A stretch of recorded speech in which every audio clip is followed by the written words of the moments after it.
तो गाइस ये दोनों ही डिवाइसेस काफी आइडेंटिकल हैं। एक तरफ है Samsung F36 और एक तरफ है Samsung M36। Samsung F36 आपको फ्लिपकार्ट पे मिलता है और Samsung M36 Amazon पे मिलता है और दोनों की प्राइसिंग काफी ज्यादा आइडेंटिकल है। तो इन दोनों में से कौन सा लेना बेटर हो सकता है आपके लिए, इस वीडियो में इसी को डिस्कवर करेंगे।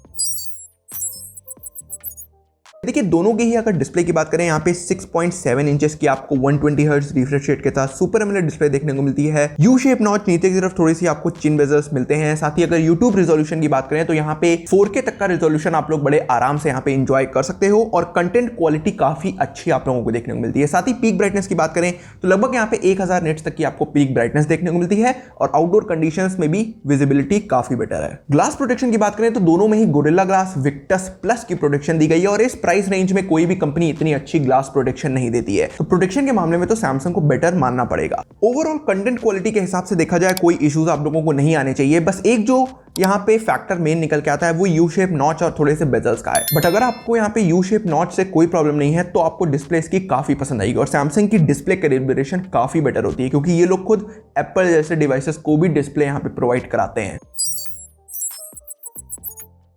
अब जरा बिल्ड एंड डिजाइन पे आते हैं। देखिए दोनों की यहाँ पे जो भी फॉर्म फैक्टर है वो एग्जैक्टली बिल्कुल सेम है। यहाँ पे इतना सा भी डिफरेंस नहीं है। आप यहाँ पे नीचे साइड में पोर्ट एंड बटन्स को देख सकते हो, ऊपर साइड आपको एक एक माइक देखने को मिल जाता है। साथ ही दोनों में ही इन डिस्प्ले फिंगरप्रिंट स्कैनर है। मेन डिफरेंस बैक पैनल में है। देखिए Samsung F36 आपको लेदर बैक के साथ आता है, वहीं M36 यहाँ पे मैट फिनिश के साथ आता है। मैं आपको बिल्कुल क्लोजअप कैमरा करके दिखाता हूँ, आप लोगों को खुद टेक्सचर में डिफरेंस समझ में आ जाएगा। F36 में देखो हल्का सा यहाँ पे टेक्सचर लगेगा, आपको लेदर बैक है, वहीं M36 में बिल्कुल यहाँ पे मैट फिनिश दिया गया है। कैमरा मॉड्यूल की बात करें दोनों में ही यहाँ पे क्रोमियम फिनिश देखने को मिलती है, मेटल कवरिंग नहीं है, इस चीज का ध्यान रखना आप लोग। सिम ट्रे दोनों में ही आपको हाइब्रिड देखने को मिलती है। एक सिम या फिर एक SD कार्ड आप लोग आराम से चला सकते हो और SD कार्ड भी 1.5 टेराबाइट तक सपोर्ट करता है। IP रेटिंग की बात करें दोनों में ही कोई भी IP रेटिंग नहीं आती और Samsung 20,000 के नीचे IP रेटिंग नहीं देता है। मेरे हिसाब से थोड़ा सा IP रेटिंग की तरफ Samsung को काम करना चाहिए। तो इस डिजाइन वाले एस्पेक्ट में बस इतना ही डिफरेंस है बैक पैनल का, बाकी इसके अलावा दोनों बिल्कुल आइडेंटिकल हैं। अब जरा परफॉर्मेंस पे आते हैं। देखिए दोनों में Exynos 1380 आपको देखने को मिलता है जो कि सैमसंग का खुद का बनाया प्रोसेसर है। सबसे पहले आप Antutu स्कोर देखो, F36 5,75,000 और M36 लगभग 5,88,000।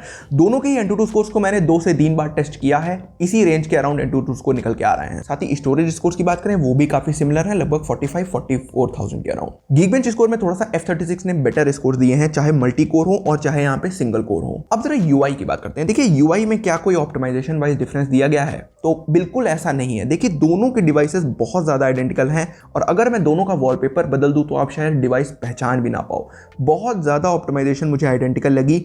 कुछ केसेस में देखा जाए कभी M36 फास्टर रिस्पॉन्स देता है, कभी F36 फास्टर रिस्पॉन्स देता है, तो ये सब क्लॉक स्पीड पे डिपेंड कर सकता है।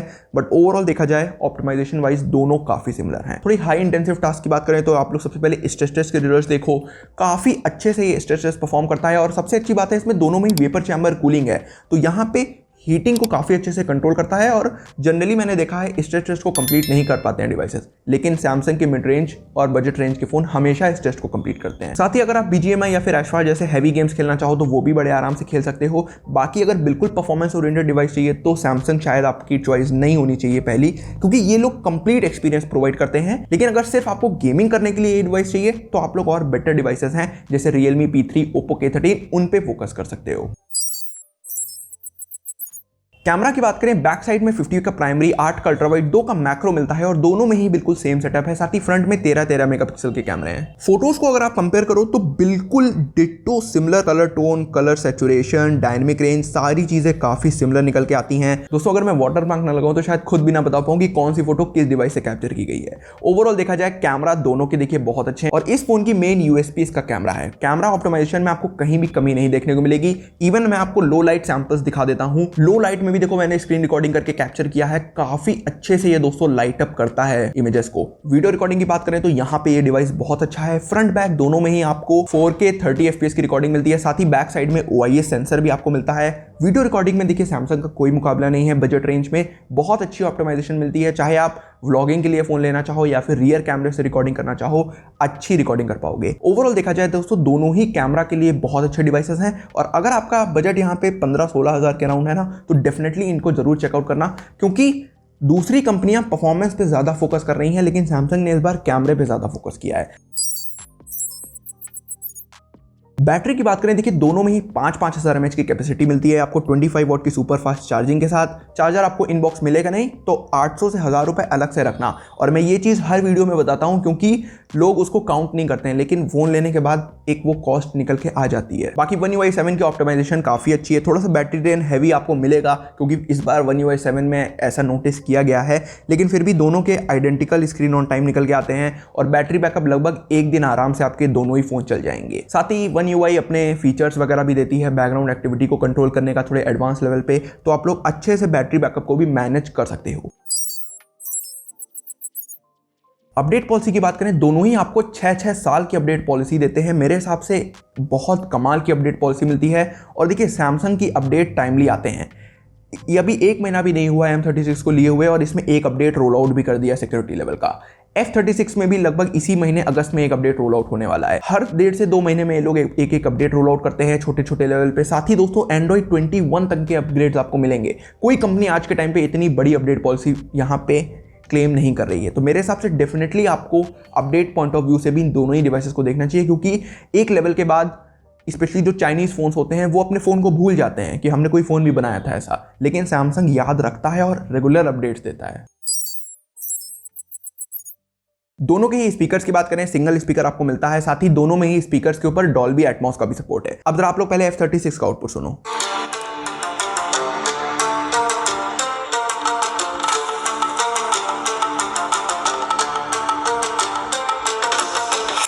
अब जरा M36 का आउटपुट सुनो।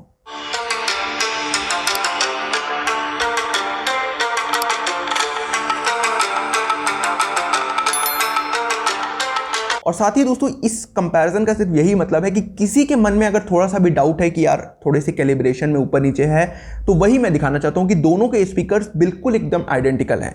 तो स्पीकर पॉइंट ऑफ व्यू से आप लोग मत यहां पे कंफ्यूज होना कि किसी का स्पीकर ज़्यादा बेटर है। बाकी दोनों में डॉल्बी एटमॉस आता है जो कि बेटर कर देता है एक्सपीरियंस को। लेकिन फिर भी यहाँ पे एक चीज़ इंपॉर्टेंट है, जिस प्राइस सेगमेंट में आ रहा है वहां पे स्टीरियो स्पीकर देती है कंपनी ज़्यादातर। सैमसंग ने खुद लास्ट ईयर M35 में दिया था, बट इस बार सिंगल स्पीकर ही मिलता है। तो इस चीज़ को आप लोग थोड़ा सा ध्यान रखना कि स्टीरियो स्पीकर्स का जो एक्सपीरियंस है वो आपको नहीं मिलेगा इसमें। नेटवर्क स्पीड जरा टेस्ट करके देखते हैं। देखिए ओकला पे मैंने डाउनलोड अपलोड स्पीड टेस्ट करी, अच्छी स्पीड्स आ रही थी, कोई ओवरऑल मुझे प्रॉब्लम यहाँ पे नोटिस नहीं हुई। साथ ही कॉलिंग के टाइम पे कोई ऐसा नेटवर्क ड्रॉप वगैरह मैंने नोटिस नहीं किया। 5G VNR का आपको दोनों में ही सपोर्ट देखने को मिलता है। साथ ही डुअल 5G भी आप लोग चला सकते हो बड़े आराम से। इवन यहाँ पे सैमसंग वॉइस फोकस का फीचर देता है, यहाँ पे टेक्स्ट कॉलिंग का फीचर मिलता है। तो कॉलिंग वगैरह में भी काफी सारे फीचर्स आपको दोनों में मिलेंगे। सो गाइस एक फाइनल वर्डिक्ट पे आए तो ये दोनों ही डिवाइसेस देखिए काफी अच्छे हैं, स्पेशली इनका कैमरा, साथ ही One UI 7 ऑप्टिमाइजेशन और लंबे टाइम तक अपडेट्स। लेकिन इसमें कुछ कमियां भी हैं, जैसे यहाँ पे सिंगल स्पीकर मिलता है, लास्ट ईयर से यहाँ पे बैटरी को कम कर दिया गया है और यहाँ पे जो यू शेप नॉच मिलती है। बाकी अगर आप कोई डिफरेंस अगर देख रहे हो तो वो सिर्फ आपको इनके बैक पैनल में देखने को मिलेगा। लेदर बैक है F36 में और मैट फिनिश है M36 में। बाकी इसके अलावा दोनों ही फोन्स ऑप्टिमाइजेशन के मामले में, कैमरा डिपार्टमेंट में, परफॉर्मेंस में, डिस्प्ले में, हर जगह दोस्तों ये दोनों ही फोन्स बिल्कुल आइडेंटिकल है। बाकी दोस्तों मैंने F36 को टैग कर दिया है इस वीडियो में, आप लोग अगर F36 देखना चाहो तो ले सकते हो। अगर आप लोग Amazon पे जाना चाहते हो तो डिस्क्रिप्शन में मैंने लिंक दे दिया है, आप लोग Amazon से M36 भी परचेज कर सकते हो। सो गाइस अगर आपको वीडियो पसंद आई हो तो वीडियो को लाइक करके चैनल को सब्सक्राइब जरूर कर लेगा इन फ्यूचर ऐसी वीडियोस को देखने के लिए। चलिए दोस्तों Amazon के नेट के लिए नमस्कार।